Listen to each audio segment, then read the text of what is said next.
నమస్తే భారత్, నేను సాయి. ప్రపంచవ్యాప్తంగా ఉన్న తెలుగు ప్రజలకు మన తెలుగు రాష్ట్రాల్లోని రాజకీయ నేతలు అదేవిధంగా ప్రముఖుల అంతరంగాన్ని తెలియజేయడం, వారి అభిప్రాయాల్ని తెలియజేయడానికి ఏర్పాటు చేసిన కార్యక్రమమే ఈ నమస్తే భారత్. ప్రవాస భారతీయులు ఈ కార్యక్రమంలో పంచుకునే అవకాశాన్ని కూడా భారత్ టుడే కల్పిస్తోంది. ముఖ్యంగా ఇక్కడ ఉన్న నేతలతో వారు డైరెక్ట్గా ఫోన్లో సంభాషించే అవకాశాన్ని కల్పిస్తోంది. ఈరోజు మన అతిథి కాంగ్రెస్ అధికార ప్రతినిధి ఉమేష్ రావు గారు. నమస్కారం ఉమేష్ రావు గారు, చర్చకు స్వాగతం. ఉమేష్ రావు గారితో మాట్లాడాలనుకునేవారు స్క్రీన్పై కనబడే నెంబర్లకు కాల్ చేసి వారితో మాట్లాడవచ్చు. ఉమేష్ రావు గారు, ప్రస్తుతం తెలంగాణలో కాంగ్రెస్ పార్టీ పరిస్థితి ఎలా ఉంది? ఇప్పటికే చాలామంది ఎమ్మెల్యేలు టీఆర్ఎస్లోకి వలస బాట పడుతున్నారు. ఓవైపు ప్రధాన ప్రతిపక్ష హోదా కూడా ఇంకో 3 ఎమ్మెల్యేలు కనుక వెళితే పోయే అవకాశాలు ఉన్నాయని మనకు అంచనాలు వస్తున్న పరిస్థితి. నెంబర్లు గేమ్ మారుతున్న పరిస్థితి. మీరేం చెప్తారు? మేము నెంబర్ గేమ్లోకి వదలుచుకోలేదు. మమ్మల్ని ప్రజలు తీర్పిచ్చినాడే ప్రధాన ప్రతిపక్షంలో కూర్చోమని చెప్పారు. దానికి ఒక సాంకేతికపరమైన అంశం ఇది. ఇంత నెంబర్ ఉంటే మీరు ప్రధాన ప్రతిపక్షం అని. ఇలా మాకు ప్రజల గుండెల్లో ఉన్నాం. కాంగ్రెస్ పార్టీ ప్రతిపక్షంలో బాధ్యత అప్పగించినప్పుడు ప్రతిపక్ష పాత్రను నిర్వహిస్తుంది. ఇది ప్రజల కోసం, ప్రజల పక్షాన పోరాటం చేస్తాం. ఎమ్మెల్యేలు మా పార్టీ నుంచి ఎమ్మెల్యేలు పోయినంత మాత్రాన కాంగ్రెస్ పార్టీ బలహీనపడదని ఎవరు అనుకుంటే అంతకంటే మూర్ఖత్వం ఇంకోటి ఉంది. ఎందుకంటే మాకు ఎమ్మెల్యేలను ఇచ్చిందే ప్రజల నుండే ఎమ్మెల్యేలు వస్తారు, ప్రజల నుండే ఎంపీలు వస్తారు. కాబట్టి ఎవరో ఎమ్మెల్యేలు అమ్ముడు పోయినంత మాత్రాన కాంగ్రెస్ పార్టీకి పోయింది, కాంగ్రెస్ పార్టీకి తిరిగి కోలుకోలేదు అనేటువంటి ఒక ప్రచారం చేసుకునేటువంటి వాళ్ళకు సమాధానం ఏంటంటే, రేపు వచ్చే ఎన్నికల్లో కాంగ్రెస్ పార్టీ ఎమ్మెల్యేలనే గెలిపిస్తారు ప్రజలు. గెలిపించే ఎమ్మెల్యేలు అనేటువంటిది మాకు ఇక్కడ సమస్య కాదు. ఒక పార్టీ నుంచి గెలిచినటువంటి వాళ్ళు ఇంకొక పార్టీలోకి పోయే సందర్భంలో వాళ్ళకి అభిప్రాయాలు నచ్చితే, నాయకుడు నచ్చితే వాళ్ళు స్వేచ్ఛగా పార్టీలు మార్చుకునే స్వేచ్ఛ వాళ్ళకు ఉంది. కాకపోతే ఒక పార్టీ నుంచి సంక్రమించిన పదవిని వదులుకొని పోవాల్సిన నైతిక ధర్మాన్ని పాటించినప్పుడు ఎవరు చేయలేదు. దానికి ప్రజలే సమాధానం ఇస్తారు. మీరేమో ఎమ్మెల్యేలు అమ్ముడు పోయారని మీరు 100% అమ్ముడు పోయారు, ప్రలోభాలకు లొంగిపోయారు అనే విషయంలో ఎలాంటి సందేహం లేదు. మొత్తం అమ్ముడు పోయిన అంగడి రాజీనామా చేయకుండా పోయిన ప్రతి ఎమ్మెల్యే అమ్ముడు పోయిన అంగడి సరుకు, ఒక రాజకీయ వ్యభిచారి అని అంట. అంతకంటే ఎక్కువ మీకు పోవచ్చు, మీరు పార్టీ మారే స్వేచ్ఛ మీకు ఉంది, కాంగ్రెస్ పార్టీలో ఉండాలని లేదు. కానీ కాంగ్రెస్ పార్టీ ద్వారా వచ్చినటువంటి పదవిని వదులుకొని పోవడం నైతిక ధర్మం. అది ప్రజాస్వామ్యం, ప్రజలను గౌరవించినట్టు అవుతుంది. కానీ మీరేదో కారణాలు చెప్పి ఆకర్షితులమైన దేనికి ఆకర్షితులయ్యారండి? మిమ్మల్ని ఏ పార్టీ నుంచి నిలబెడితే ప్రజలు గెలిపించారు? కాబట్టి ఆకర్షితులు మీరు ఆకర్షితులైన దానికి కాదు, అక్కడ ఉన్నటువంటి పైరవీలకో, డబ్బుకో, ఇంకేదైనా దానికో, పదవులకు ఆకర్షితులు తప్ప మీరు వాళ్ళ సిద్ధాంతాలకు ఆకర్షితులు అయినామని చెప్పి ప్రజలను బుకాయించేటువంటి పని చేస్తే రేపు ప్రజలు సమాధానం చెప్తారు. ఇది ప్రజాస్వామ్యం, ప్రజల చేతిలో ఉంటుంది. ఇంకా 2 ఏళ్ళు గడిచింది, ఇంకా 3 ఏళ్ళు ఉంటారు, అంతే కదా. 3 ఏళ్లలో మీరు 4 ఎమ్మెల్యేలు. ప్రజలు కాంగ్రెస్ పక్షాన ఉన్నారు అనుకుంటే గనక సాధారణ ఎన్నికలు 2014 సాధారణ ఎన్నికల తర్వాత ఇప్పటివరకు జరిగిన అనేక ఎన్నికలు, మున్సిపల్ ఎన్నికలు కావచ్చు, జిహెచ్ఎంసీ కావచ్చు, లేదా ఉప ఎన్నికలు కావచ్చు, ఎక్కడ చూసినా కాంగ్రెస్ పార్టీ ఎందుకని కరెక్ట్గా కాంగ్రెస్ పార్టీ స్థాయికి తగ్గట్టుగా విజయాలు ఏం సాధించట్లేదు? ప్రజలు కాంగ్రెస్ పార్టీతో ఉన్నారు. చెప్పండి. ప్రజలు కాంగ్రెస్ పార్టీతో ఉన్నారు, కాంగ్రెస్ పార్టీ ప్రజలతో ఉంది. అయితే ఇక్కడ జరిగేది ఏంటంటే అధికార మార్పిడి జరుగుతుంది. ప్రజాస్వామ్యంలో ఒక అధికార మార్పిడి అనేది జరుగుతుంది. ఎన్నికలు జరిగిన సందర్భంలో ప్రజలు కొన్ని సందర్భాల్లో ఒక్కొక్క పార్టీకి అవకాశం ఇస్తారు. ఒక పార్టీకి అవకాశం ఇస్తే ఇంకొక పార్టీ మనం తిరస్కరించినట్టు కాదు. అక్కడ ఒక్కొక్క పార్టీ దాన్ని మనం ఆ కోణంలో తీసుకోవాలి. ఒకసారి కాంగ్రెస్కి ఇస్తారు ఒక అవకాశం, ఒకసారి టీఆర్ఎస్కి ఇచ్చారు. అంటే ప్రజాస్వామ్యంలో ఇది ఒక ఎన్నికల ప్రక్రియలో జరిగే అధికార మార్పిడే తప్ప ప్రజల నుంచి వీళ్ళకి వీళ్ళు పెద్ద సత్యహరిచంద్రులను లేకుంటే వీళ్ళు మొత్తం దుర్మార్గులను మనం విశ్లేషించాల్సిన అవసరం లేదు. అక్కడ ఇది ప్రజాస్వామ్య ప్రక్రియలో కొంత జరుగుతుంటుంది, అధికార మార్పిడి జరుగుతుంది. అందులో భాగమే తప్ప ఎన్నికల్లో ఓడిపోయినంత మాత్రం పార్టీ లేకుండా పోదు ఎప్పుడు కూడా. అది పార్టీని తిరస్కరించిన, పార్టీ రద్దు చేయమన్నట్టు కాదు. అక్కడ ఒక సందర్భంలో ఒకరికి అవకాశం ఇస్తారు ప్రజలు. అదే ప్రజాస్వామ్యం. దాన్నే ప్రజాస్వామ్యం. ఇప్పుడు ఒకటే పార్టీ గెలిపిస్తే కూడా అది ప్రజాస్వామ్యం కాదు. అది దాన్ని ఆ స్పిరిట్తో తీసుకోవాలి మనము. కాంగ్రెస్ పార్టీని ఓడించేది మేము ప్రజల నుంచి పెట్టి పారిపోం కదా. ప్రజలు కూడా కాంగ్రెస్ పార్టీని మీరు అసలే ఉండదని చెప్పలేదు కదా. వాళ్ళకు ఒక అధికార పక్షంలో ఒకళ్ళని కూర్చోబెట్టినారు, ప్రతిపక్షంలో ఒకళ్ళని కూర్చోబెట్టినారు. అది ప్రజలు తీసుకుని నిర్ణయం అండి, దాన్ని గౌరవించాలి మనం. ప్రతిపక్షంలో వాళ్ళు ఉన్నారు, మరి మాకు అధికారం ఇచ్చారు, మాకు ఎమ్మెల్యేలు ఉన్నారు, మాకు అది పరిపాలించేటువంటి దాని మీద దృష్టి పెట్టండి. మీరు ప్రతిపక్షాలను చీల్చి ప్రతిపక్షాలను బలహీనపరచండి. మీ మీద మీకే నమ్మకం లేదన్నట్టు. ఎవడో కాంగ్రెస్ ఎమ్మెల్యేలు వస్తే తప్ప మీరు రేపు గెలిచే పరిస్థితి లేదు. మీరే నిరూపించుకుంటారు, మీ బలహీనతలు చాటుకుంటారు. మీరు ఎమ్మెల్యేలు పోయినంత మాత్రం కాంగ్రెస్ పార్టీకి ఎమ్మెల్యేలు దొరకనేది కాదు. అక్కడ రేపు ఎన్నికల సందర్భంలో అందరూ ఎమ్మెల్యేలను గెలిపించుకుంటాం మేము. ప్రజలు గెలిపిస్తారు, ప్రజల నుంచి వస్తారు ఎమ్మెల్యేలు, ఎంపీలు. ఇక్కడ ఆకాశాన్ని ఊడిపడరు. కాబట్టి దానికి మేము పెద్ద ఇబ్బంది పడలేదు. ఇది అర్థం కానోళ్ళు, ఇది అవగాహన లేనోళ్ళు అనుకునేటువంటి మాటలను చాలా చిన్నగా ఆలోచించే వాళ్ళ గురించి మేము అంతా తీసుకోవాల్సిన అవసరం లేదు. డెఫినెట్గా నేను ఒకటే డిమాండ్ చేస్తాను, ఈ పోయే ఎమ్మెల్యేలు ఎవరైతే ఉన్నారో వాళ్ళకి విలువలు ఉంటే, వాళ్ళకి నీతి నిజాయితీ ఉంటే వాళ్ళు రాజీనామా చేసిపోవాలి, లేకుంటే రేపు ప్రజలలో శృంగభంగం అవుతుంది. ఉమేష్ రావు గారు, కాంగ్రెస్ పార్టీ గురించి- టీఆర్ఎస్ కు పచ్చిగా అమ్ముడు అయిన విషయం ప్రజలకు అర్థమైపోయింది. అండ్ కాంగ్రెస్ పార్టీకి సంబంధించి విశ్లేషకుల నుంచి కొన్ని సలహాలు సూచనలు వస్తున్నాయి. అంటే అది మీరు తీసుకోకపోవచ్చు, బట్ ఏంటంటే నాయకత్వానికి సంబంధించి, రాష్ట్ర నాయకత్వానికి సంబంధించి కొన్ని లోపాలు ఉన్నాయి అనేది చెప్తున్నమాట. ముఖ్యంగా టీఆర్ఎస్ను ఎదుర్కొనే విషయంలో కావచ్చు, క్యాడర్కి సరైన సూచనలు అందించడంలో కావచ్చు, ఎందుకో కొంత ఇబ్బంది పడుతున్నారేమో, దానివల్లనే కాంగ్రెస్ పార్టీ ఈ పరిస్థితిలోకి వెళ్తుందని అంటున్నారు. మీరు ఏమైనా అంగీకరిస్తారా? చాలా ఇబ్బంది పడే వాళ్ళు మాట్లాడే మాట. ఎందుకు ఇబ్బంది పడుతున్నాం? మాకేం ఇబ్బంది కాంగ్రెస్ పార్టీకి? ఎందుకంటే ఒక చిన్న ఎగ్జాంపుల్, ఎలక్షన్స్ కంటే ముందు ఒకసారి జానారెడ్డి గారు ఒక సందర్భంలో మధ్యాహ్న భోజనం చాలా అద్భుతంగా ఉంది, మధ్యలో అదేంటి ₹5 భోజనం చాలా అద్భుతంగా ఉందనేది అది పెద్ద మీడియా ప్రముఖులతో, మీడియా వాళ్ళతోనే మాట్లాడిన పరిస్థితి. దాని ఎఫెక్ట్ కూడా ఖచ్చితంగా జిహెచ్ఎంసీ ఎలక్షన్స్ లో చూపించిందని అంటుంటారు. ప్రతి దాన్ని రాజకీయ కోణంలో చూడడం కరెక్ట్ కాదండి. కాంగ్రెస్ పార్టీ లీడర్లకు వాస్తవాలు ఉంటే వాస్తవాలు మాట్లాడే అలవాటు. కేసీఆర్ లాగా అబద్ధాలు చెప్పేంత నైపుణ్యం మాకు ఎవరి దగ్గర లేదు. మా దగ్గర కేసీఆర్ బ్రహ్మాండంగా చాలా అందంగా అబద్ధాలు ఆడతాడు. ఆయన మా జానారెడ్డి గారికి లేదు, ఆ నైపుణ్యం లేదు. మా ఉత్తమ్ కుమార్ రెడ్డి గారికి లేదు, మాకు ఎవరికి లేదు. అబద్ధాలు ఆడడంలో మాకు నైపుణ్యం లేదు, వెరీ క్లియర్. ఏదైనా ఉంటే వాస్తవాలు ఒప్పుకుంటారు. దాన్ని పెద్దాన్ని రాజకీయ కోణంలో చూసి జానారెడ్డి గారు ఇట్లా అన్నారు, ఇట్లాంటి అట్లయింది, ఇట్లయింది అనే అంశాలు ప్రచారం చేసుకొని దానిలో ఏదో ప్రయోజనం పొందాం అనుకుంటే మేము చేయగలిగేది ఏం లేదు. రెండవది, అసలు కాంగ్రెస్ పార్టీ ప్రతిపక్షంలోకి వచ్చింది 2014 ఎన్నికల తర్వాత. ఒక కొత్త రాష్ట్రం ఏర్పడ్డది. కొత్త రాష్ట్రం, కొత్త ప్రభుత్వం వచ్చింది. ఆ ప్రభుత్వం గతంలో పరిపాలించిన ప్రభుత్వం కూడా కాదు, కొత్త ప్రభుత్వం. వాళ్ళకు ఒక అవకాశాలు ఇవ్వాలి, వాళ్ళు కూడా వాళ్ళ విధానాలు వాళ్ళు ఏంటి అనేది వాళ్ళు మనకు తెలియాలంటే కూడా కొంత సమయం తీసుకుంటుందనే పద్ధతిలో మేము 2 సంవత్సరాల వరకు కూడా ఆ ప్రభుత్వాన్ని మేమేం సూచనలు చేసుకుంటూ పోయినాం తప్ప ప్రభుత్వాన్ని మేము ఎప్పుడు విమర్శించలేదు. 2 సంవత్సరాల తర్వాత కూడా ప్రభుత్వంలో ఏ రంగంలో కూడా వాళ్ళు ఎన్నికల ప్రణాళికలో ఇచ్చిన ఎటువంటి ఏ హామీ కూడా అసలు ఏది కూడా లాంచ్ కాలేదండి. ఇంతవరకు ఏ పథకం కూడా లాంచ్ కాలేదు. అదే లేని ఎన్నికల ప్రణాళికలో లేని అంశాలు ఏదో మిషన్ కాకతీయ భగీరథ అని తీసుకొచ్చి పెట్టి దాని పెద్ద హడావిడి చేస్తూ ఉన్నారు. అది అంటే మేమంతకు ఈ వీళ్ళు టీఆర్ఎస్ అనే ప్రభుత్వం రాకముందు ఎవరు కూడా మంచినీళ్ళు తాగలే. అసలు నల్లాలంటే మనకు తెలియదు, పైపులు అంటే మనకు తెలియదు, నీళ్ళను కొత్తగా తాగే నీళ్ళని మేమే కనుక్కున్నాం అనేటువంటి పద్ధతిలో ఇలా వాళ్ళు వ్యవహారం చేస్తూ ఉన్నాం. కరెంటు విషయంలో కూడా కరెంట్ ఇస్తున్నాం. నేను ఒకటే చెప్తున్నాను, యునైటెడ్ ఆంధ్రప్రదేశ్లో తెలంగాణ ఎక్కువ బోర్బావుల మీద ఆధారపడేటువంటి కరెంటు కన్జంప్షన్ ఎక్కువ ఉన్నటువంటి ఏరియా. అప్పుడు యునైటెడ్ గవర్నమెంట్ ఎప్పుడు కూడా తెలంగాణకు సంబంధించి పవర్ కొన్న దాఖలాలు లేవు. ఇక్కడ ఒక వివక్ష జరిగింది, అక్కడ పచ్చి వివక్ష జరిగింది. అక్కడ వివక్ష జరిగిన సందర్భంలోనే ఇన్ని రకాల అన్యాయాలు జరుగుతున్నాయని అందరం కలిసి, అన్ని రాజకీయ పక్షాలు, ప్రజలంతా కలిసి తెలంగాణ రాష్ట్రం తెచ్చుకున్నాం. తెలంగాణ రాష్ట్రం తెచ్చుకున్నాక మొదట అధికారం మీకే వచ్చింది, మాకేం రాలే. ఇప్పుడు తెలంగాణలో ఏ కాంగ్రెస్ నాయకుడు ముఖ్యమంత్రి పదవి చేయలే. ఎవరు కూడా బాధ్యతాయుతమైన నిర్ణయాత్మకమైన పదవులలో ఎవరు లేరు. మేమంతా అప్పుడు మంత్రులుగా పనిచేసారు మా వాళ్ళంతా. మీరు కూడా అదే పద్ధతిలో ఈ టీఆర్ఎస్ ఉన్నటువంటి ఇప్పుడున్న మంత్రివర్గం కూడా అప్పుడు గత ప్రభుత్వాల్లో మంత్రులుగా పనిచేసిన వాళ్ళే. రాష్ట్రం కొత్తగా ఏర్పడడానికి అవకాశం మీకే వచ్చింది. అది ఇవాళ కాంగ్రెస్ ప్రభుత్వం అధికారంలోకి వస్తే కూడా కరెంటు ఇచ్చే వాళ్ళమే. మేము కరెంటు రాష్ట్ర ప్రభుత్వ ఖజానా ఖర్చు పెట్టి మేము కూడా కరెంటు కొని ఇచ్చే వాళ్ళమే. అవకాశం మీకు వచ్చింది. అది ఇస్తే మీరేదో కొత్త కరెంటు కనుక్కున్నట్టుగా. కరెంట్ అంటే మీరేమో ఇంతకు ముందు కరెంట్ సమస్య ఉందా లేదా? ఉందండి. నేను చెప్పింది అదే, ఇందాక మీరు అర్థం చేసుకోవాలి. అవును, కాదు, నేను అర్థం చేసుకున్నాను. సమస్యను అప్పుడు ఎందుకు పరిష్కరించలేదు, పరిష్కరించే వాళ్ళమని ఎలా చెప్తున్నారు? పరిష్కరించలేదు అనేది అక్కడ జరిగిన అసంతృప్తితోనే రాష్ట్ర విభజన జరిగింది. ఇక్కడ ఇప్పుడు ఈ కాంగ్రెస్ నాయకులు ఎవరు కూడా అక్కడ నిర్ణయాత్మక శక్తిలో లేరు. అక్కడ అందరు మంత్రులుగా ఉన్నారు కానీ ముఖ్యమంత్రులుగా, ప్రధానమంత్రులుగా ఎవరు లేరు ఇక్కడ. మీరు విషయం అర్థం చేసుకోవాలి. అంతే అదే పద్ధతిలో ఇప్పుడున్నటువంటి టీఆర్ఎస్ మంత్రివర్గంలో ఉన్న మంత్రులు కూడా సమైక్య ప్రభుత్వంలో మంత్రులుగా పనిచేసిన వాళ్ళే. అట్లా వాళ్ళు కూడా గత పాలకులే. మేము గత పాలకులమైనప్పుడు వాళ్ళు కూడా గత పాలకులే. కాబట్టి ఇవన్నీ ఈ చర్చ కాదు మనం పోవాల్సింది. రాష్ట్ర విభజన అయిపోయింది. రాష్ట్ర విభజన అయిపోయాక మొట్టమొదటి ప్రభుత్వం మీకే వచ్చింది. ప్రజలు మీకే దఖలుపరిచిన అధికారాన్ని మీరు చేసి చూపెట్టండి. గత పాలకులను విమర్శించుకుంటూ ఇప్పుడు మీకు తప్పులను కప్పిపుచ్చుకునే ప్రయత్నం చేయకండి. రాష్ట్రం కొత్తగా వచ్చింది, ప్రభుత్వం కొత్తగా వచ్చింది. మేము 2 సంవత్సరాలు అవకాశం ఇచ్చినా మీరు చేయండి.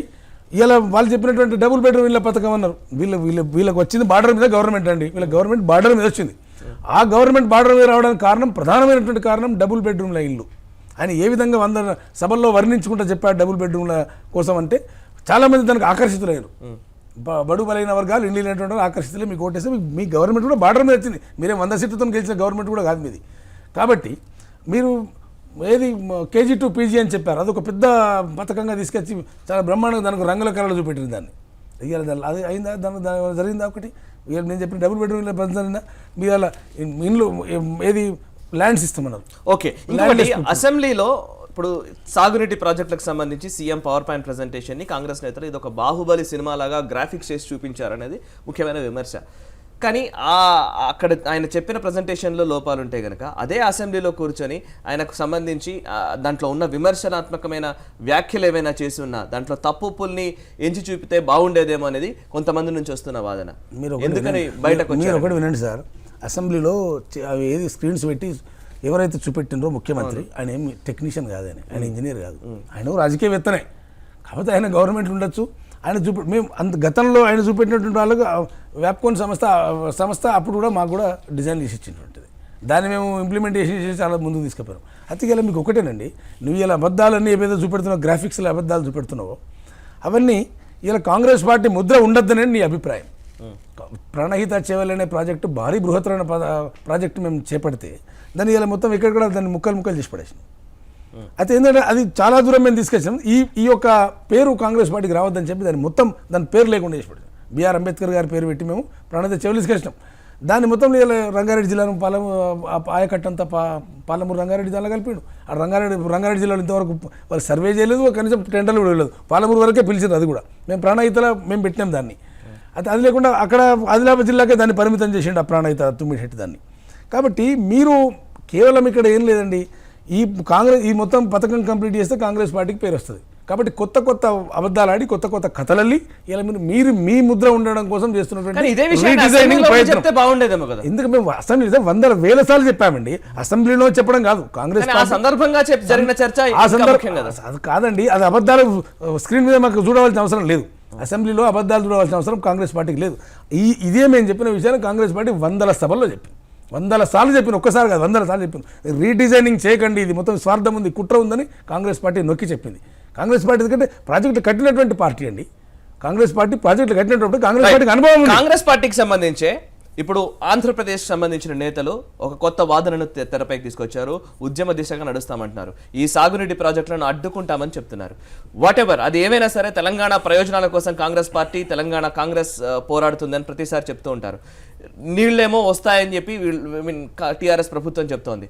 కానీ ఈ ప్రాజెక్టులను అడ్డుకుంటామని మీ పార్టీకి సంబంధించిన నేతలే ఆంధ్రప్రదేశ్ నుంచి నేతలు చెప్తున్నారు. దానికి మీరు సహకరిస్తారా? ఒకటి వినండి, ఇప్పుడు ఏ రాష్ట్ర ప్రయోజనాల గురించి ఆ రాష్ట్రంలో ఉన్న నాయకులు మాట్లాడతారు. అసలు వాస్తవాలు ఏందన్నటువంటిది టెక్నీషియన్స్ లేకపోతే కేంద్ర ప్రభుత్వం, జల సంఘం అని తేల్చేస్తారు. ఇప్పుడు మేము వాళ్ళు ఆపేస్తారనగానే తెలంగాణ కాంగ్రెస్ పోయి ఆపేస్తారు, మమ్మల్ని మీరు క్వశ్చన్ చేయడం కాదు. ఇక్కడ ఈ రాష్ట్రంలో మేము మహారాష్ట్ర ప్రయోజనాలు మేము చూసుకుంటాం, మా వాస్తవాలు మేము చెప్తాం, వాళ్ళ వాస్తవాలు వాళ్ళు చెప్పుకోవచ్చు. కానీ ఇక్కడ ఉన్నది ఎవరు? మేము ఇక్కడ ప్రతిపక్షంలో ఉన్నాం, అక్కడ ప్రతిపక్షంలో ఉన్నాం. ఇక్కడ అధికారం ఉన్నటువంటి పార్టీలో ఒకటి, అధికారం ఉన్న పార్టీ వేరు. ఇద్దరు ముఖ్యమంత్రులు పరస్పరంగా సహకరించుకొని పనిచేసుకుంటాం అంటున్నారు. పరస్పరంగా సహకరించి ఆయన నేనే స్వాగతిస్తాను, నేను ఆయనే స్వాగతిస్తాను. ఈయనలో ఏం వాస్తవాలని దేనికోసం స్వాగతించుకుంటున్నాడు? రేపు ప్రాజెక్టు కట్టనివ్వండి, ముందుకు రానివ్వండి, వచ్చిన తర్వాత దాని విషయం మాట్లాడతాం. తెలంగాణ కాంగ్రెస్ క్వశ్చన్ చేయాల్సిన అవసరం లేదు. ఇక్కడ మేము ఎట్లాగో మహారాష్ట్ర ప్రజల గురించి మేము మాట్లాడతాం. అంటే వారి వ్యాఖ్యల గురించి మీ అభిప్రాయం కూడా తెలుసుకోవాలి కదా. ఒకటండి, వాళ్ళ వ్యాఖ్యల్లో వాస్తవం ఎంత అనేది రేపు 4 రోజులు తెలుస్తుంది కదా. అది మేము ఇప్పుడు మేము దానికి తీర్పులు ఇచ్చే పరిస్థితి ఉండదు, దాని మేము కామెంట్ చెప్పాల్సిన అవసరం లేదు మాకు. Okay, right. ఇక మొత్తంగా దేశవ్యాప్తంగా కాంగ్రెస్ పార్టీ పరిస్థితి ఎలా ఉందంటున్నారు? కాంగ్రెస్ పార్టీకి సంబంధించి కొన్ని ముఖ్యమైన వివాదాస్పద విషయాల్లోకి కాంగ్రెస్ ముఖ్య నేతలు, అగ్రనేతలు రాహుల్ గాంధీ అనేక సందర్భాల్లో పర్యటనలు చేయడం, కొన్ని యూనివర్సిటీలకు సంబంధించిన సమస్యల గురించి ప్రస్తావించడం, దీని గురించి వ్యతిరేకత అయితే కొన్ని వర్గాల నుంచి వస్తుంది. దీని గురించి మీరేం చెప్తారు? సంఘటనలు జరిగినప్పుడు స్పందించే తీరదు. ఒక సంఘటన జరిగితే డెఫినెట్ రాహుల్ గాంధీ గారు స్పందించి అక్కడ పోతే దానికి వ్యతిరేకత ఎందుకో నాకు అర్థం కాదు. ఎందుకు వ్యతిరేక ప్రచారం చేసుకుంటున్న వాళ్ళు వ్యతిరేకత ఎక్కడ రాదు. ఎందుకు వ్యతిరేకత వస్తుంది చెప్పండి? దేనికి వ్యతిరేకత వస్తుంది చెప్పండి? ఒక సమస్య వచ్చినప్పుడు సమస్య మీద స్పందించి సంఘటన ప్రాంతానికి వెళ్తే ఎందుకు వ్యతిరేకత వస్తుందో నాకైతే అర్థమవుతుంది. కాబట్టి దాన్ని వివాదాస్పదం చేయాలంటే సమస్య గురించి స్పందించడం ఒకటి, కానీ సమస్యకు కారణమైన వాళ్లకు సపోర్ట్ చేయడం ఒకటి. కారణం ఏమిటండి? నాకు ఎందుకు అంటే అక్కడ ఎక్కడైతే వివాదం స్టార్ట్ అయిందో అక్కడే మళ్ళీ పెంచాలనే ప్రయత్నం కాంగ్రెస్ చేస్తోంది అనుకుంటే వాళ్ళలో దేశభక్తి గురించి మాకు సర్టిఫికేట్ జారీ చేసే ప్రయత్నం చేస్తారు. కాంగ్రెస్ పార్టీ సర్టిఫికేట్ జారీ చేసిన దేశభక్తి గురించి ఈ దేశంలో ఉన్నాడండి? మాకు ఏ అంశం మాట్లాడాలి, ఏ అంశం మీద స్పందించాలి, ఏ అంశం మీద స్పందించకూడదు అనేటువంటిది విషయం కాంగ్రెస్ పార్టీ నాయకులకు తెలియదా? బీజేపీ నాయకులు చెప్తేనే మాకు తెలుస్తుందా? మాకు సర్టిఫికేట్లు జారీ చేస్తారు వీళ్ళు, దేశభక్తి సర్టిఫికేట్లు వీళ్ళు? అది కాదండి, వాళ్ళు వివాదాస్పదం చేయాలి. అంటే ప్రజల్లో మాకు పెరుగుతున్న ఆదరణను ఏ రకంగానన్నా దుష్ప్రచారం చేసి తగ్గించాలనేటువంటి ఒక వివాదాస్పదం చేయాలనే ఉద్దేశం తప్ప వాళ్ళు మాకు సర్టిఫికేట్ జారీ చేసే పరిస్థితి లేరు. దేశానికి ఉమేష్ రావు గారు, straight question అందరూ అడుగుతారు. దేశానికి వ్యతిరేకంగా పనిచేసే వాళ్ళకి కాంగ్రెస్ పార్టీ సపోర్ట్ చేస్తుందా? ఇది హాస్యాస్పదమైన విషయం అండి. ఈ దేశం కోసం త్యాగం చేసే పార్టీ కాంగ్రెస్ పార్టీ, దేశానికి స్వాతంత్రం తెచ్చే party Congress party. Congress party దేశభక్తి గురించి వీళ్ళండి మాకు సర్టిఫికేట్లు ఇచ్చేది అది కాదు. సమస్య వాళ్ళకు ఉన్నది రాజకీయ సమస్య. కాంగ్రెస్ పార్టీ రాహుల్ గాంధీ గారికి ఆదరణ పెరుగుతుంది. కాంగ్రెస్ పార్టీ సరి అయినటువంటి పాత్ర నిర్వహిస్తుంది. ఇలా పార్లమెంటులో మాకు నిజంగా ప్రధాన ప్రతిపక్ష హోదా దక్కనప్పటికీ కూడా మేము దానికి సాంకేతికమైన అంశాలు తీసుకోము. ప్రజల్లో మనం ప్రజా సమస్యల మీద ఉన్నామా లేదా, మన పాత్ర సరిగా నిర్వర్తిస్తున్నామా లేదా అనే అంశాల మీదనే కాంగ్రెస్ పార్టీ పోతుంది తప్ప 24 గంటలు మేము ఓట్ల రాజకీయం చేయాల్సిన అవసరం కాంగ్రెస్ పార్టీకి లేదు.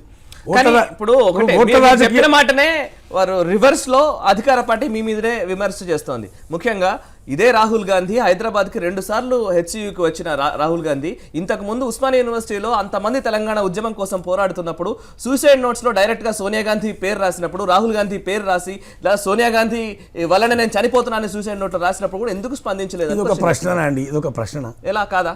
ఎంత ప్రశ్న అవుతుంది? రాహుల్ గాంధీ ఉద్యమం జరుగుతున్న సందర్భంలో కాంగ్రెస్ పార్టీ ఈ ఉద్యమాన్ని ఎప్పుడు కూడా సానుభూతితోనే ఆలోచన చేసింది. ఈ ఉద్యమం బాగా వినండి మీరు. రాహుల్ గాంధీ గారు ఉద్రిక్తతల నడుమల రాహుల్ గాంధీ గారు వచ్చి ఇక్కడ ఓదార్చే అంశం కాదు. ఇక్కడ ప్రజల యొక్క పోరాటాన్ని, ప్రజల యొక్క మనోభావాలను గౌరవించింది కాబట్టి కాంగ్రెస్ పార్టీ తెలంగాణ రాష్ట్రం. సార్ వినండి, ప్రకటనలు చేశారు, మీరు ఆందోళన చెందకండి. 100 ప్రకటనలు చేశారు, ఒకటి కాదు. అదేదో వాళ్ళు మాట్లాడితే మీరు వింటే కరెక్ట్ కాదు. అది సోనియా గాంధీ గారు సంయమనం పాటించమని రాహుల్ గాంధీ గారు చెప్పారు, సంయమనం పాటి కొట్టుకోమని వాళ్ళకి చెప్పలే. కాబట్టి ఈ ఉద్యమాన్ని సానుభూతితో పరిశీలించింది కాంగ్రెస్ పార్టీ, సానుభూతితో చూసింది, ఈ ఉద్యమాన్ని గౌరవించింది, తెలంగాణ ప్రజల మనోభావాలను గౌరవించింది, పార్లమెంటు తలుపులు మూసి తెలంగాణ రాష్ట్రం ఇచ్చింది కాంగ్రెస్ పార్టీ. మీరు ఇలా కాంగ్రెస్ పార్టీ లేకపోతే తెలంగాణ ఎక్కడదండి? తెలంగాణ ఎక్కడిది కాంగ్రెస్ పార్టీ? ఇలా ముఖ్యమంత్రులు ఏడేటోళ్ళు తెలంగాణ కాంగ్రెస్ పార్టీ తెలంగాణ అయిపోతే వీళ్ళు ముఖ్యమంత్రులు ఎక్కడదండి? సోనియా గాంధీ గారు ఎంత రాజకీయంగా నష్టపోయినా ఈ ఓట్ల రాజకీయం కోసం కాకుండా ఆంధ్రప్రదేశ్లో నష్టపోతామని తెలుసు. తెలంగాణ వచ్చినా పర్వాలేదు, రాకున్నా పర్వాలేదు, రాష్ట్రం ఇస్తామన్నాం, ప్రజలకు ఒక మాట ఇచ్చినామని చెప్పి సోనియా గాంధీ గారు పార్లమెంట్ తలుపులు మూసి తెలంగాణ రాష్ట్రం ఇచ్చే చరిత్ర అండి కాంగ్రెస్ పార్టీది. రాహుల్ గాంధీ గారు రాలేదంటే ఒక పోరాటంలో డెఫినెట్ ఒక రాష్ట్రం సాధించుకునే క్రమంలో జరిగే పోరాటంలో కొంత నష్టాలు జరుగుతాయి. ఏ నష్టం జరగకుండా మనకు ఫలితాలు సిద్ధించాయి. కాబట్టి అందులో భాగంగా తీసుకోవాలి తప్ప రాహుల్ గాంధీ గారు హైదరాబాద్ రావడానికి, ఉస్మానియా యూనివర్సిటీ రావడానికి లింక్ కట్టి మాట్లాడే మూర్ఖుల గురించి మేమేం చెప్పేది ఉండదండి. ఓకే, అంత మూర్ఖత్వంగా మాట్లాడితే మేము చేయగలిగేది ఉండదు. ఇలా తెలంగాణ ఎవరిచ్చారు? తెలంగాణ పోరాటం జరిగింది, ఆ పోరాటాన్ని గౌరవించింది ఎవరు? ఆ పోరాటాన్ని కళల సాకారం చేసింది ఎవరు? కాంగ్రెస్ పార్టీ. కాంగ్రెస్ పార్టీలో కూడా తెలంగాణ ఎక్కడదండి? ఎవరు? ఇది ప్రపంచానికి తెలియని విషయమా? నేను కొత్తగా చెప్పుకుంటున్నా ఇది. కాబట్టి దానికి దీనికి లింకప్ చేసి మాట్లాడడం కరెక్ట్ కాదు. రాహుల్ గాంధీ గారు హైదరాబాద్కి ఇంకా 100 సార్లు వస్తారండి. ఒకసారి ఏంటండి 100 సార్లు వస్తారు.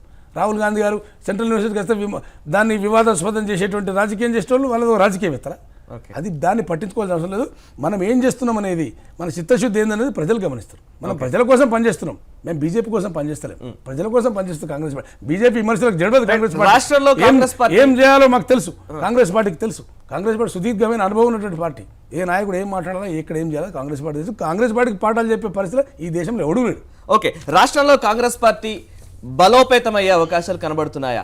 ఈ 2019 వరకు మీ కార్యాచరణ ఎలా ఉండబోతోంది? బ్రహ్మాండంగా 2019లో కాంగ్రెస్ పార్టీ అధికారంలోకి వస్తుంది. దాన్ని ఎవరు కూడా ఆపే పరిస్థితి లేదు ఇక.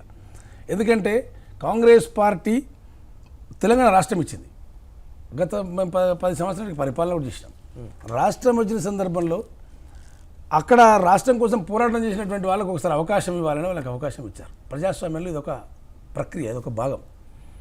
కాబట్టి వీళ్ళ 2 సంవత్సరాల వాళ్ళ పరిపాలన బేరీజ్ చేసుకున్నా రేపు జరగబోయే 3 సంవత్సరాల పరిపాలన ఏ విధంగా ఉండబోతుందో మనకు తెలిసిపోతుంది. కాబట్టి ఇక్కడ ప్రధానమైన రేపు సెంట్రల్లో కాంగ్రెస్ పార్టీ అధికారంలోకి వస్తుంది. తెలంగాణ ఇచ్చిన పార్టీ కాంగ్రెస్ పార్టీ, ప్రజలకు తెలుసు. రేపు కాంగ్రెస్ సెంట్రల్లో గవర్నమెంట్ మనలో డెఫినెట్ తెలంగాణ అభివృద్ధి కాంగ్రెస్ పార్టీ డెఫినెట్ చేస్తుంది అనేటువంటి విషయం, నమ్మకం ప్రజలకు ఉంది. సోనియా గాంధీ గారు తెలంగాణ ఇచ్చారు, ఆ యొక్క కృతజ్ఞత, ఆ రకమైనటువంటి గౌరవం ప్రజలకు కూడా ఉంది తెలంగాణ పార్టీ, సోనియా గాంధీ గారి పట్ల, కాంగ్రెస్ పార్టీ పట్ల.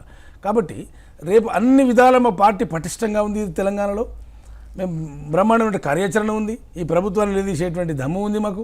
డెఫినెట్గా ప్రజల ముందు పెడతాం. 2019లో మేము అధికారంలోకి వస్తున్నాం. దాన్ని ఎవ్వరు కూడా ఆపలేరు. వాళ్ళు ఏదో ప్రచారం చేసుకుంటా ఉన్నారు, హైప్ క్రియేట్ చేస్తూ ఉన్నారు. 20 ఏళ్ళు మేము 10 ఏళ్ళు పెట్టి చంద్రబాబు నాయుడు 20 ఏళ్ళు మేము అధికారం ఉంటామని చెప్తే 2004లోనే క్లోజ్ అయ్యిండు. విజన్ 2020 పెట్టి 20 ఏళ్ళు నేనే ఉంటా అధికారంలో చంద్రబాబు నాయుడు ఈస్ట్ మన్ కలర్ ప్రచారం చేసుకున్నాడు. ఏమైంది? 2004లో ఇంటికి వెళ్ళిపోయింది ఆయన. ఇట్లా ప్రచారం చేసుకుంటున్న వాళ్ళు సుదీర్ఘకాలం పరిపాలన చేయలేరు. అంటే వాళ్ళ వీక్నెస్తోనే అట్లా వాళ్ళు ప్రచారం ఎక్కువ చేసుకుంటారు. ఓకే, 20 ఏళ్ళు ఉంటాం, మేము 10 ఏళ్ళు ఉంటాం, 2024 మాది, 2019 మాది ఎవరు ఉంటారు? వీక్నెస్ ఉన్న వాళ్ళు ఈ మాటలు మాట్లాడతారు. కాబట్టి అవన్నీ చూసినాం కాంగ్రెస్ పార్టీకి అంత పెద్ద అయితే మీరు ఒక మాట అన్నారు 2 సంవత్సరాల టీఆర్ఎస్ పాలనను చూసామని. 2 సంవత్సరాల పాలనలో మీకు అంత పెద్ద సమస్యలు ఏం కనబడుతున్నాయి ప్రజలకు సంబంధించి? మీరు ఏ సమస్యల్ని ముఖ్యంగా మీరు చూస్తున్నారు? ఇప్పుడు అన్ని సమస్యలే, ఒక సమస్య ఈ సమస్య ఆ సమస్య అని కాదు, అన్ని సమస్యలే ఉన్నాయి. ఇలా మనం చేసిన ఒకటండి వాగ్దానాలు చేసినాం, మనం చాలా విషయాలు ప్రజలకు మనం చెప్పినాం. దాని ఇంప్లిమెంటేషన్ ఏ విధంగా ఉందో ఒకసారి సమీక్ష చేసుకోమనండి వాళ్ళు. 2 సంవత్సరాల కింద మేము మేనిఫెస్టోలో పెట్టి ప్రజలకు ఇచ్చిన వాగ్దానాలలో మీరు ఒకటొకటి తీసుకుంటా, మీరు చేయండి, మేము కూడా కూర్చుంటాం. వాటి మీద ఇంప్లిమెంటేషన్ వాళ్ళని ఒకసారి ఆత్మవిమర్శ చేసుకోమనండి. ఏ పథకాన్ని ఇప్పుడు నేను ఇందాక చెప్పిన పథకాలు ఏ పథకం ఇంప్లిమెంట్ చేశారండి వీళ్ళు? 2 సంవత్సరాల 1000 ఇళ్ళు కట్టలేదండి వీళ్ళు. ఓకే, 2 సంవత్సరాల 1000 ఇళ్ళు కట్టినటువంటి ప్రభుత్వం ఇది. ఒక్క KG to PG ఒక సంస్థ పెట్టినటువంటి ప్రభుత్వం ఇది. ఒక 10,000 ఎకరాలు, ఒక 4,000 ఎకరాలు, 3,000 ఎకరాలు కూడా దళితులకు వంచినటువంటి ప్రభుత్వం ఇది. మీరు ఏ పథకం ఇంప్లిమెంటేషన్ చేశారంటే మిషన్ భగీరథ కాకతీయ అనుకుంటా, ఆ రోడ్ల నిండా పైపులు వేసుకుంటే జనాల్ని ఏదో మభ్యపెట్టి ఈస్ట్మాన్ కలర్లో మీరు గ్రాఫిక్స్లలో చూపెట్టి హైదరాబాద్లో హోర్డింగ్లు పెట్టుకొని ప్రజలకు బురిడి కొట్టించి 4 సీట్లు గెలిచినంత మాత్రం మొత్తం మీద అయిపోయిందా రాష్ట్రం అంతా? ప్రజలు వాస్తవాలు గమనించరా, గ్రహించరా? మీ ఇంప్లిమెంటేషన్ మిషన్ భగీరథ వల్ల ఏ ఉపయోగం లేదంటారా? ఉపయోగం అండి, అదివరకు ఏం పథకాలు పెట్టండా? దానికి పెద్ద ఇంత ఆర్భాటం ఏంటంటే మంచినీటి పథకాలు కాంగ్రెస్ ప్రభుత్వం పెట్టలేదా?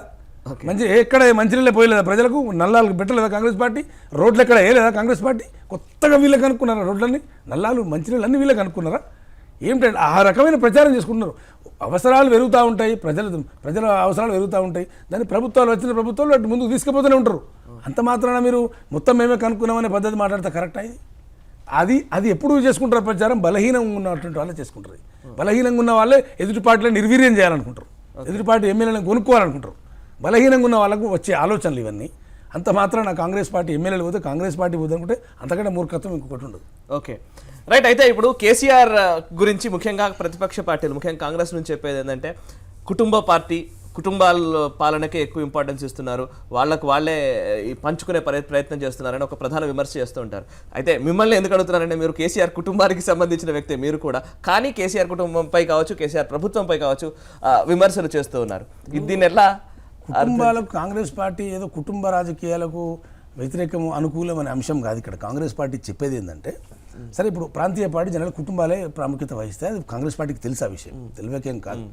కాబట్టి అది కూడా ప్రజాస్వామ్యబద్ధంగా, ప్రాంతీయ పార్టీనే ప్రజాస్వామ్యబద్ధంగా ఎన్నికైన ప్రభుత్వంగానే మనం తీసుకోవాల్సి ఉంటుంది. సమాన అవకాశాలు అందరికీ ఉంటాయి.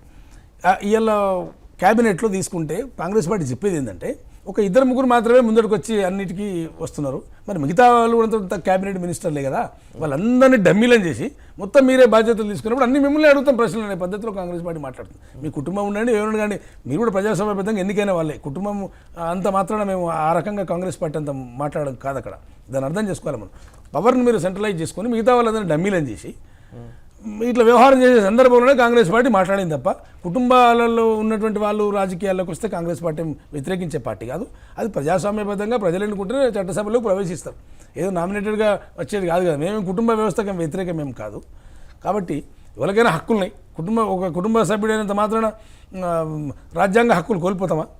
ఒక ముఖ్యమంత్రి కొడుకు అయినంత మాత్రం ఎమ్మెల్యే కావద్దని ఏం కానూన్ ఉందా? రాజ్యాంగ హక్కు కోల్పోతాడా? మీ ఆయన ముఖ్యమంత్రి నువ్వు ఏం కావద్దంటే రాజ్యాంగం ఉన్నది అట్లా. ఆయన కూడా ఒక పౌరుడే దేశంలో. ప్రజాసేవకు ప్రజలు ముందుకు వస్తే, ప్రజలు ఆదరిస్తే అవుతాం, లేకుంటే ఓడిపోతాం. అది అంశం కాదు అక్కడ. కుటుంబ సభ్యులు రావద్దు, రాజకీయాలకు రావద్దు. ఇక్కడ ఏం లేదంటే పవర్ సెంట్రలైజ్ చేసుకుని మీరే 3-4 ఇటువంటి దాన్ని నియంత్రిస్తూ ఉన్నారు, మిగతా వాళ్ళందరినీ ఎవరికి ఏం లేకుండా చేస్తున్నటువంటి దానినే ఒక అభిప్రాయం ప్రజల్లో ఉంది. కాబట్టి దాన్ని కాంగ్రెస్ పార్టీ మాట్లాడుతుంది. ప్రజాభిప్రాయాన్ని కాంగ్రెస్ పార్టీ చెప్తుంది. కొత్తగా మేము చెప్పేది ఏమి ఉండదు అక్కడ. ప్రజలు అనుకునే మాటనే కాంగ్రెస్ పార్టీ చెప్తుంది అక్కడ. ఓకే, తెలంగాణలో మీరు ఏమైనా కార్యాచరణ రూపొందించుకున్నారా? ఏం చేద్దాం అనుకుంటున్నారు? ఇప్పుడు మీ కార్యాచరణ ఎలా ఉండబోతోంది? ప్రజల్లోకి వెళ్ళే ప్రయత్నాలు కావచ్చు, ఇంకోటి కావచ్చు. తప్పకుండా అండి. కాంగ్రెస్ పార్టీ ఇప్పుడు కొత్తగా కార్యవర్గం వేసుకున్నాం నిన్న రాష్ట్రంలో. మేము ఇప్పుడు 2 సంవత్సరాలు గడిచిపోయింది. ఇప్పుడు మేము సమస్యలను, ప్రభుత్వ వైఫల్యాలను ప్రజలకు తీసుకుపోతాం. ఇప్పుడు కాంగ్రెస్ పార్టీ ప్రతిపక్ష పాత్ర నిర్వహిస్తుంది కదండి. ప్రతిపక్ష పాత్ర, మా పార్టీ పటిష్టంగా ఉన్నటువంటి పార్టీ, గ్రామ స్థాయి నుండి రాష్ట్ర స్థాయి వరకు చాలా పటిష్టంగా ఉన్నటువంటి పార్టీ నిర్మాణాన్ని ఇంకా దాన్ని స్ట్రెంథన్ చేసుకుంటాం, కార్యాచరణ తీసుకుంటాం.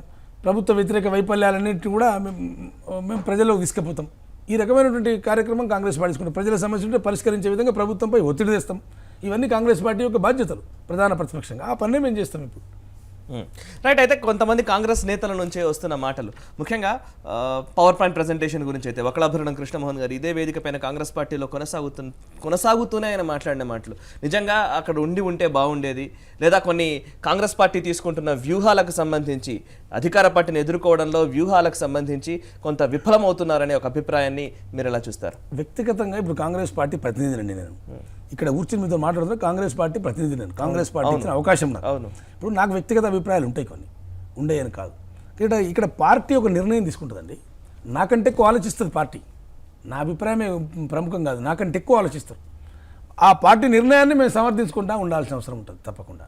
పార్టీ నిర్ణయం అనేటువంటిది సమిష్టి నిర్ణయం, అందరూ ఆలోచించే శాసనసభలు ఉండాలా వద్దని నిర్ణయం తీసుకుని దాన్ని మేము గౌరవిస్తాం అంతే.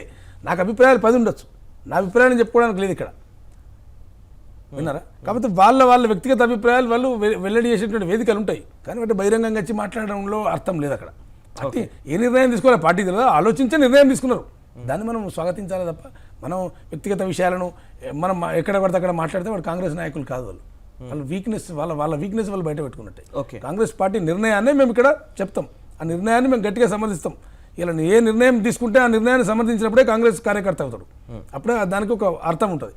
వ్యక్తిగత అంశాలను మనం తీసుకొచ్చి మన అవసరాలకు మనం మాట్లాడుకుంటే అది కాంగ్రెస్ పార్టీ విధానం కాదు, కాంగ్రెస్ పార్టీ పద్ధతి కాదు. Right. Thank you very much Umesh Rao గారు, మీ అభిప్రాయాలు తెలియజేసినందుకు. కాంగ్రెస్ పార్టీకి సంబంధించి అనేక అంశాలని, ప్రజా సమస్యల గురించి మీరు మాట్లాడినందుకు థ్యాంక్ యూ వెరీ మచ్. ముఖ్యంగా ఇది ఉమేష్ రావు గారి మాటలు. కాంగ్రెస్ పార్టీ ఖచ్చితంగా 2019లో రాష్ట్రంలో అదేవిధంగా కేంద్రంలో అధికారంలోకి వస్తుందని ఆయన ఆశాభావం వ్యక్తం చేస్తున్నారు. ఆ దిశగా ప్రజా సమస్యల్ని ప్రస్తావించడంలో కావచ్చు, అధికార పార్టీ వైఫల్యాల్ని ఎండగట్టడంలో కావచ్చు, కాంగ్రెస్ పార్టీ కార్యాచరణ రూపొందించుకుంటుందని, ప్రజల్లోకి వెళ్తామని ఉమేష్ రావు గారు చెప్తున్నారు. ఇది ఇవాల్టి నమస్తే భారత్. చూస్తూనే ఉండండి భారత్ టుడే, దేశం కోసం ధర్మం కోసం.